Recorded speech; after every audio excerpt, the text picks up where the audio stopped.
Hello, welcome to Clockwise. My name is Providence Essien. Clockwise is a podcast sponsored and produced by Netizens ICT. Yes, the biggest ICT hub in Akwa Ibom State. And this podcast focuses on the digital world, the software world, its abilities, what he can do for you, and what you can do with the software. The various skills that are involved, the various in-demand skills that can give you a tech advantage to earn in dollar and to spend in naira. Like always, today we have our in-house guests. We're having a strong conversation on cybersecurity, and you meet my guests after the short break.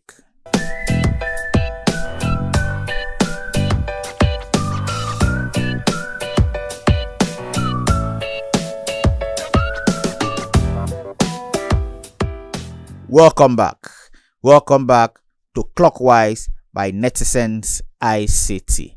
Like I said earlier, our in-house guest is here, a cybersecurity expert, and today we'll be discussing cybersecurity in a layman's understanding.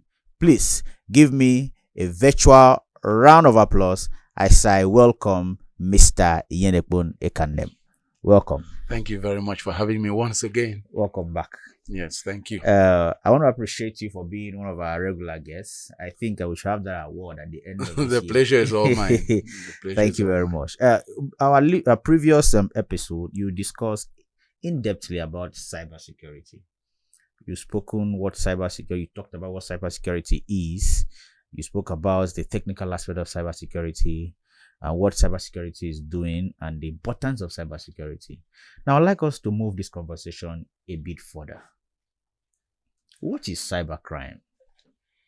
Cybercrime, of course, cybercrime. So it's quite intuitive, but cybercrime is any criminal activity that is committed using computers or computer systems.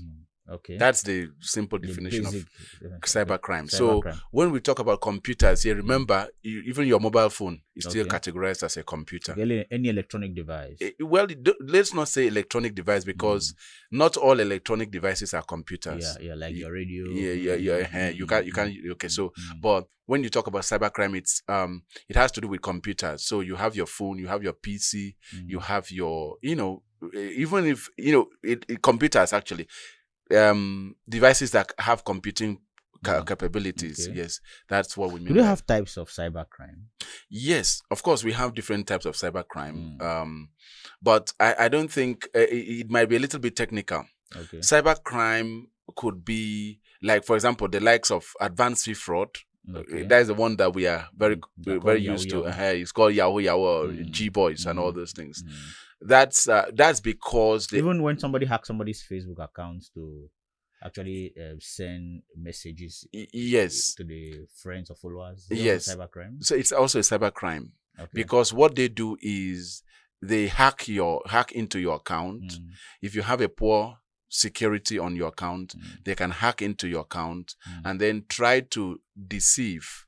Using an attack type called social engineering to deceive your unsuspecting contacts that maybe you are in trouble, you need some money and all those things. To defraud people. So that's a form of cyber. Now, how do they operate? Like these criminals, I can call them criminals. Yes. How do they operate? So what they do is, how do they get access to people's system, people's phone? Yes. So what they do is they leverage the weakness, the error, human error. Okay. Yes, they mostly employ what we call social engineering. For example, phishing attacks. Let's say, for instance, someone tells you, okay, today is your birthday. He sends you a birthday message and tells you, oh, I have a package for you. And that package, I'm going to send it to you. Can you send me your number? Then you get, of course, you don't suspect anything, so you send them your number.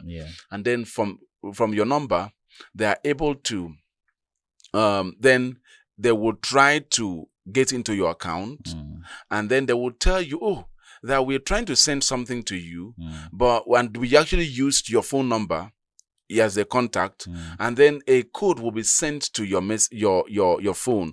Please give us that code so that we can complete the transaction. Okay. So once you send them that code, most of the times it might be what we call an SMS code, an OTP from Facebook. So without that code, they can't access. If you have activated multi-factor authentication. Multi-factor authentication allows you to have protection and an additional layer of protection beyond your password. We have emails, password, and then with multi-factor authentication, it means you have another form of authentication that goes beyond your password. So that SMS code is what they could use. Once you send them that code, it's gone.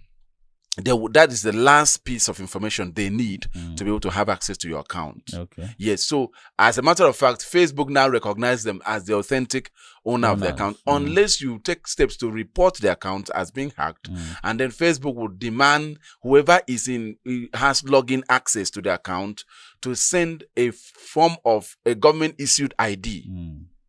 Yeah. And then once that is sent across, of course, the people won't be able to send. And then that's how you can actually get the account to be taken down. Otherwise, these people will continue to use your account and then trick your unsuspecting followers to believing that you actually maybe need assistance or you want to provide help. They could tell you, okay, I'm running a program, especially if let's say you are a trader, for instance. Okay. They will tell you, okay, or let's say you are a trader, a crypto trader and all that. They will tell you, okay, I want to help you to trade your money, so send your money across to me. And then you believing, that is the social engineering now, you believing, trusting that you are speaking with the person that you know. Okay. You now send your details across to them, or maybe your funds across to them, and then they disappear with it. Sometimes they will be asking for the funds in digital currencies like Bitcoin and all those. Okay. That is not to say that Bitcoin is discredited. Bitcoin is actually a very fantastic asset class, but they could use that because it's more difficult to track transactions, as in to track to whoever is responsible for that using digital currencies than the normal traditional banking system. So that's how they do. Once they do that, once you send their funds to them, that's the end of the funds. And so so that's how they do it. And the only way you can actually prevent that from happening, for instance. Before we go to how we are going to prevent them, apart from what you've actually elaborated, that you need to send back the code and all those stuff, are there other forms these people can actually get access to your space without you sending the code? Like, can they use your email, your phone number? The only way they will use your email, for example, if your authentication, for example, sometimes the authentication might be not SMS. Let me say this. So when we talk about in cybersecurity, when we talk about authentication, we always use three things. Okay. What you have, who you are, and what you know. What you know will be your email and your password. Okay. What you know. What you are would be your biometric, for example, or your facial facial recognition. Okay. Then what you have is maybe an authenticator, or a phone, a device that an SMS and a one-time password will be sent to. Okay. So if there is a loophole across all of this, that's when you can be tracked. These are like layered. I've always talked about layered protection in cybersecurity. Okay. You don't want to, as much as possible, you don't want to rely only on your email and password. Okay. Because let's say if I have access to your device, most likely you are already logged into your email on that device.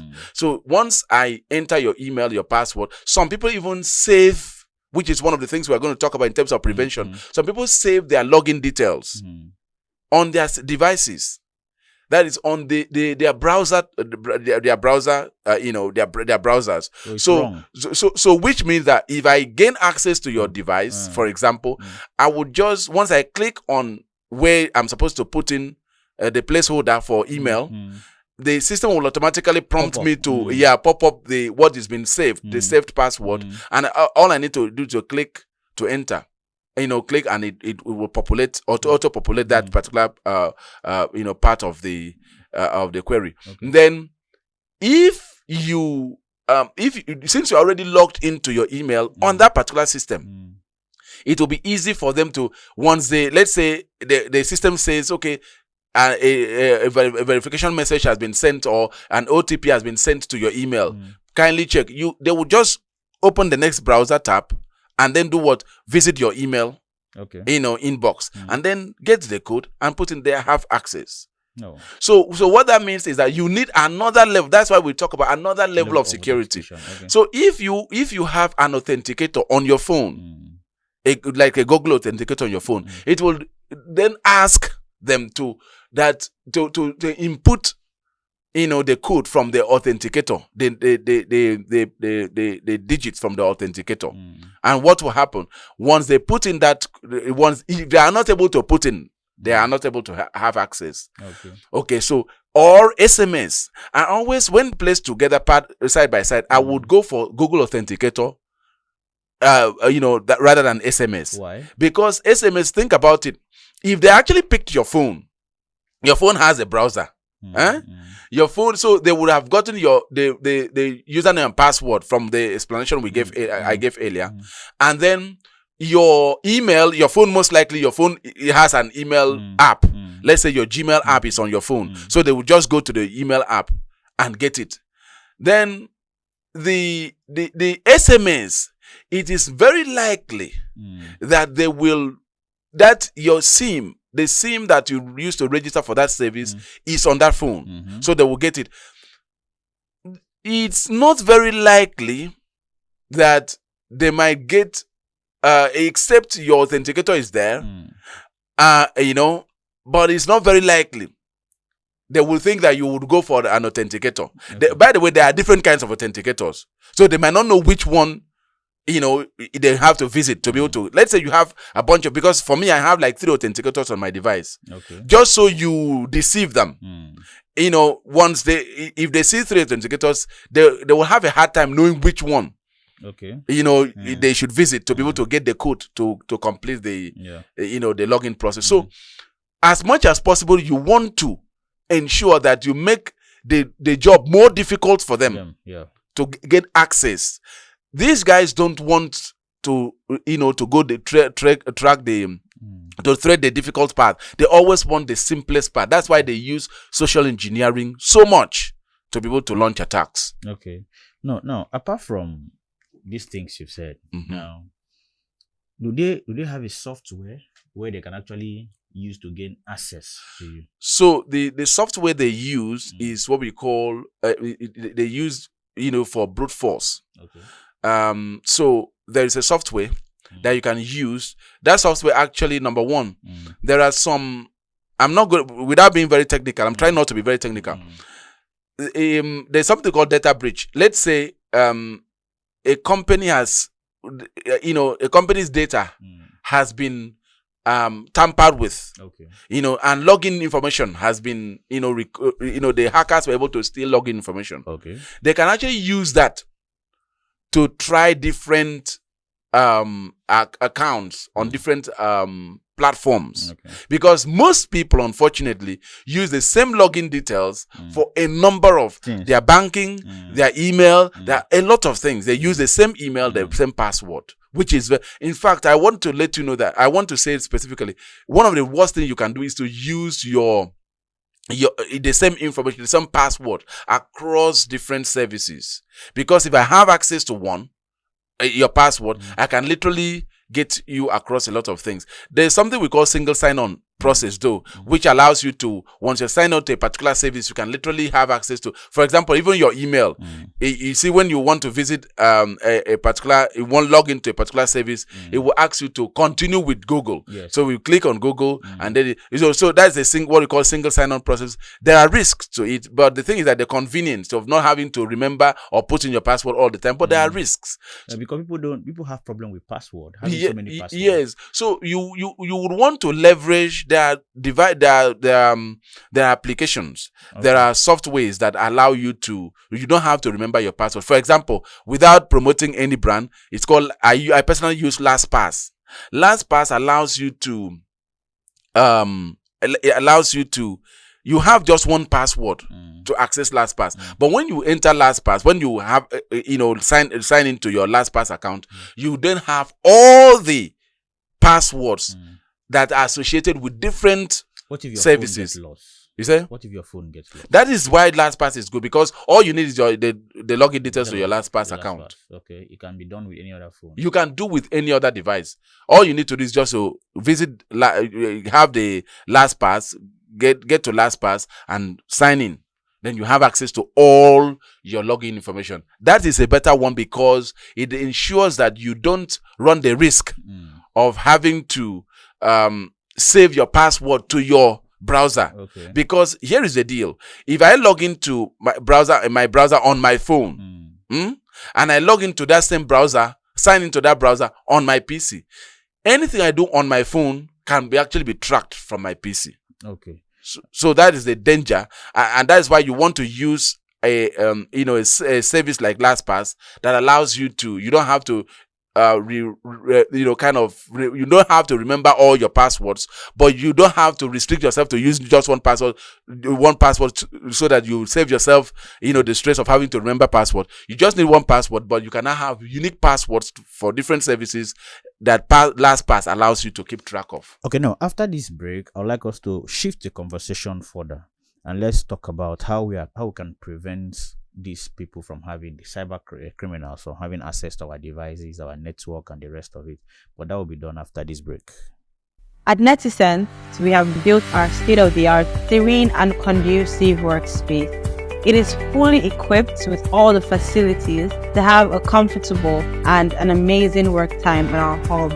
If you need a place to work, handle your business meetings, or take that exams, our workspace offers 24/7 power supply, unlimited access to internet, overnight hours, private space, and business services.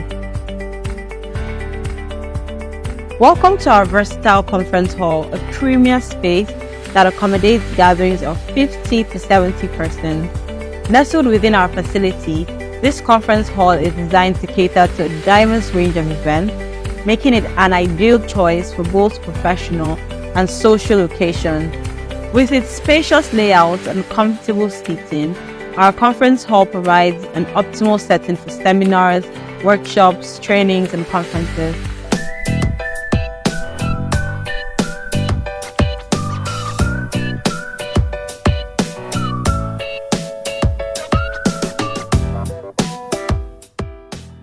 Welcome back. We are still with our cybersecurity expert, Mr. Yenekbondekandem. Before we went for that short break, we were actually dwelling on what the activities of the cyber criminals and what they are doing in the digital space, especially now that everybody has one form of contact with the digital space on a daily basis. Now, I'd like us to also move the conversation further. Let's see, can we also have means of preventing or trying to prevent them from gaining access to our facilities, to our system, to our space? Okay. Can we prevent them? Okay, so let's pick them one after another. Okay. So you have a phone. The first thing you should know is that as far as your phone is connected to the internet, you are vulnerable to a cyber attack. The first thing you want to do is to ensure that that phone has an antivirus software. A lot of people really don't think of, when you think about antivirus, people think it's just your computer, your PC. No, your phone is actually a computer. Okay. So that means you also need to have an antivirus software on your phone. And it should be updated regularly, because an antivirus works by preventing attacks based on the library of attacks that it has. For example, just think about a normal security person. If I know that from my experience, people have been using this place to gain access, this door to gain access, then anytime I see that door open, I would try to prevent whoever is coming in from coming in. Yeah. Good. That's exactly how antivirus softwares work. So when you don't update this antivirus, you don't update this antivirus software with new definitions, new what we call fingerprints, That is the So at every the point in time- attack mode and vulnerabilities, known vulnerabilities, because every day new vulnerabilities show up. Okay. So your software must be updated, to know the new vulnerabilities and how to prevent them. Okay. Then that's so you have to update it. There's something called patch.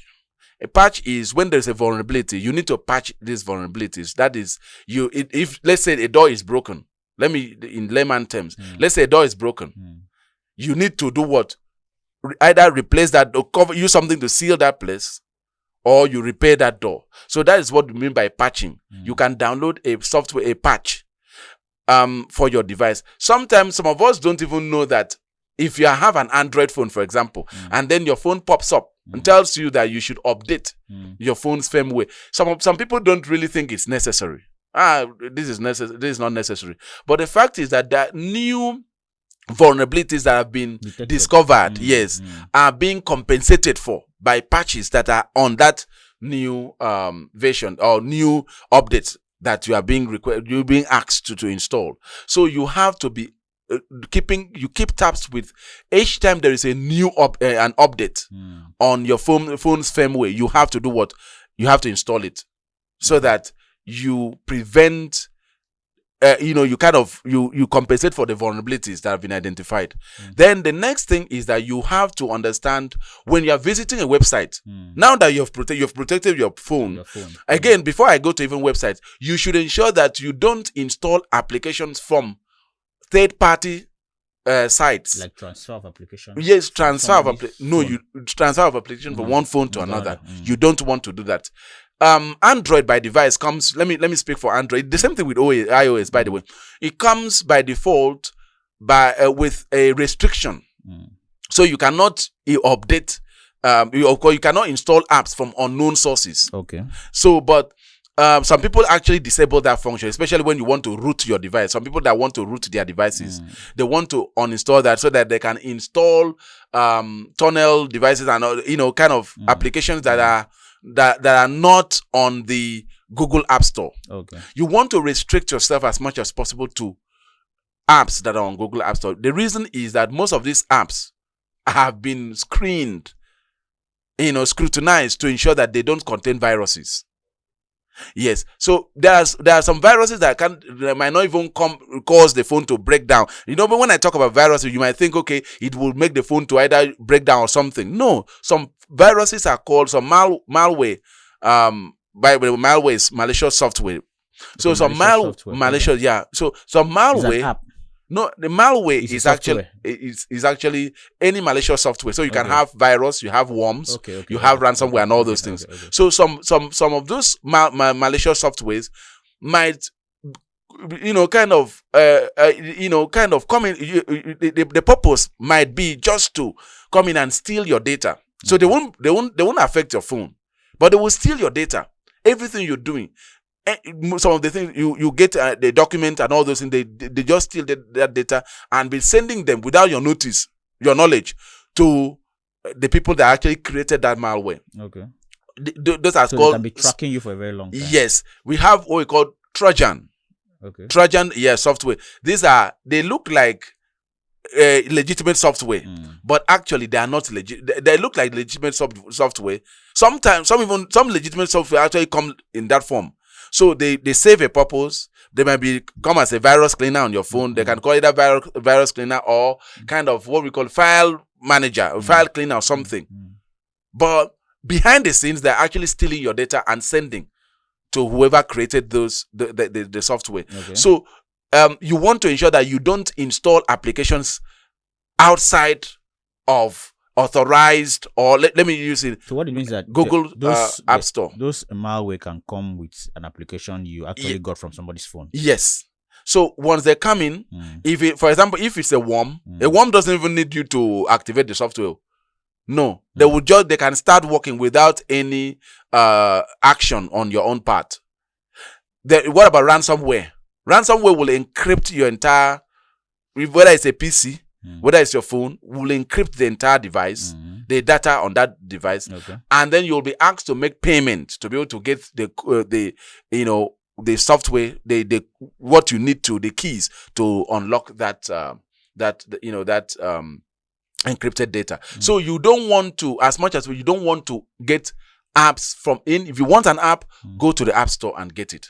So that's that. Then the next one is when you are visiting a website, you have some websites are not secure. Some websites are secure. You want to check that there is a padlock on the website. There's a padlock. If you look at the tax bar of the browser, there should be a padlock. Yes, there should be a padlock. Then you should start with HTTPS, Hypertext Transfer Protocol Secured. Okay, so that allows. No, please say that again so that people can actually get you. No, first to have a padlock. It should have a padlock. Okay. Then this website should start with HTTPS. Okay. So what that means is that the communication between your browser and the server is secure. The website, website is is secured. It's encrypted. Let me use the right word. Encrypted, It's encrypted.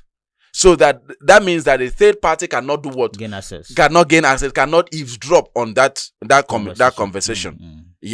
So that is one of the things you have to note. Then the other thing which some people might disagree, but it's just a reality, is be careful of the sites you visit. Most especially if you visit porn sites. A lot of porn sites give you porn videos for free. But what you don't know is that they're actually a harbinger. They actually host a lot of malicious software. So while you're enjoying the what you're seeing there, they're actually having access. They will prompt you in a number of things. Accept this, and and in that mood you want to accept anything, and then you're actually accepting them to gain access to your data. Also, betting sites. These are sites that host a lot of malicious software.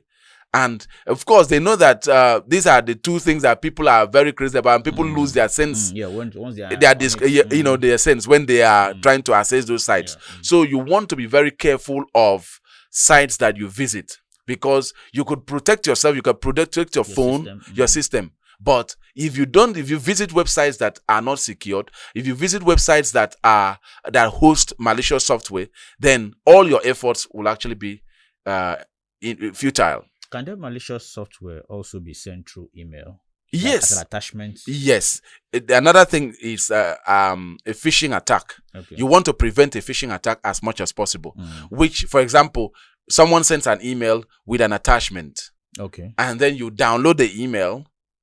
And then once you download that email, it might contain a file that once you open that file, a malicious software would have gotten into your device.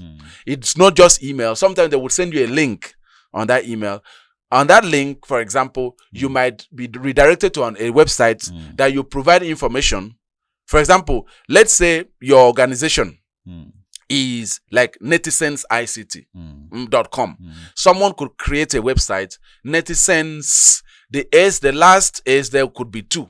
You might not quickly notice. So, and then netizens.ict.com. You will say, wow, this is most likely. And they could use the same logo, the same everything, the same, and you could, and a message is sent to you through that email. And then once you see the email, you might not notice. So you think, oh, this must be from my company. And then you are told, okay, they could give you a few of your details. That's what they would do. Give you a few of your details that will match your details actually. And then they will tell you, and then they will deliberately make one of these details to be false. So that they will tell you, if these details are not correct, please follow this link to do what? To update your details. So once of course, you've seen that one of them is not correct. Maybe your date of birth is not correct or something. Then you follow. You most likely going to follow the link, and then most times they will even give you a deadline. Please ensure you do this within the next 48 hours to avoid your account being suspended. Sometimes they will even tell you they are from your bank. Then you hurriedly visit the link, go over there to do what? To enter your details. And they will tell, when you get to the next page. They will tell you to enter your data, including they will tell you sign in first to access this. Okay. You now sign with your bank details, your online banking details. Once you sign in with remember, you're now signing with your legitimate online banking details. Yeah. And they are getting access. They will pick those details and then go to your bank website, your genuine bank website, use those details and access your funds. So that is exactly how these people go about with the social engineering attack. Okay. One of the things you want to do is, for example, if a message comes from your bank, if a message comes from your bank and requests you to provide any information, please go to your bank branch. Okay. You must go to your bank branch and complete that. Your bank has, if you want to update your information, your banking information, go to the bank branch. Apart from that, you want to be very careful of the URL. That is when I will talk about URL, the link. Yes, that you visit to do anything at all. Otherwise, we could fall victim of a social engineering attack. That is by far the most popular way threat actors actually gain access. Okay. Is it possible for somebody to hack my WhatsApp account now and use that to send you a message? Yes. If you don't, like I mentioned, if you don't do a two-factor authentication, they can actually hack your WhatsApp account. Okay. Yes, but what you have to do is you must provide a two-factor authentication, meaning that there is also an additional password, by the way, but a two-factor authentication means that even if they try to gain access to your WhatsApp, it will require them to provide a code sent to the phone number that's attached to the WhatsApp. Not all link I see on my WhatsApp I'm supposed to just click, even if it comes from a note. You have to suspect you have to suspect every. By the way, for me, every link is a potential threat. Every single link that I see is a potential threat, and everyone, as far as we are living in the world today, has to have that mindset, that security mindset. Okay. You have to take everything you see with a pinch of salt. You have to suspect. That's the way I should put it. You have to suspect every single link you see. Okay. Yes. If someone sends you an attachment, can't that person, except that attachment cannot be sent as a text. Okay. In a body of an email, a text on the body of an email. If it can't be sent that way, that's when you should consider. And it should be someone that you know. Most times you might even want to call the person and confirm that, I received an email from you. What is it for? What is it for? Good. Number two, you might also want to check the link, the domain name that is sending that email. The domain name, for example, let's say info. For example, netizens will be info@netizens.ict.com. Be very careful about what comes after the @ Look at it very carefully, because that is the only way they will actually use. If you are not very careful, it is another domain name that they are using to send that email across to you. Okay. So you have to be very, very careful about opening links, careful about downloading attachments, also careful about even videos. Handing your phone over to people. That's one of the things that people don't know. In cybersecurity, all the protection that you would provide, whether it's firewall protection, whatever protection you provide, is not equivalent to or cannot keep you safe when you expose the physical device to a malicious actor. Because someone can literally walk into the office, for example, if it's an office setting, or come to your laptop. Let's say you have an endpoint security infrastructure on your website, on your laptop, like something like an antivirus. Someone can come in with a USB stick, with a malicious software that is most likely newer than what your antivirus is familiar with, and then plug it in. Your antivirus might not recognize this as a malware because it doesn't have it on its library, and then your laptop becomes attacked. So you want to be very careful about how you handle your device. All right, I feel we are going to continue this conversation again because I feel it is very elaborate, and we should continue the conversation. But before then, remember that the illiterate of the 21st century are not those who do not go to school or those who will not go to school, but there are those who have refused to evolve as their environment is evolving. My name is Providence Essien. See you again. Thank you.